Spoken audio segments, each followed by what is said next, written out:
چې د شهرت کپڑے په دنیا کې واغستلې د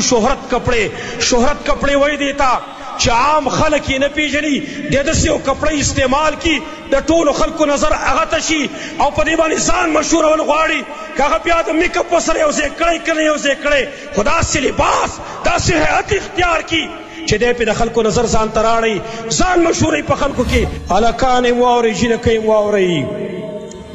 دواړې واورئ تاسو چې کم کپڑے اغوندئ د شهرت کم لباس اغوندئ د شهرت د خلکو نظرونه ځان ته متوجه کوئ واورئ د رسول الله صلی الله علیه وسلم حدیث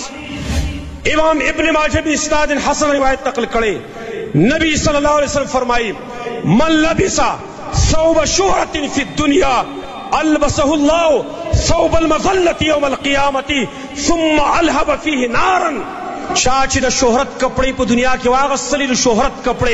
شهرت کپڑے وای دیتا چې عام خلک یې نه پیژني د داسې یو کپڑے استعمال کی د ټولو خلکو نظر هغه ته شي او په دې باندې ځان مشهورول غواړي که هغه بیا د میک اپ سره یو ځای کړی که نه یو ځای کړی خو داسې لباس داسې هیئت اختیار کی چې دی پې د خلکو نظر ځان ته راړی ځان مشهوروي په خلکو کې البسه الله ثوب المذلة الله ورته ذلت کپڑے په ورځ د قیامت باندې واغوندي او اور به ورته پکې بل کي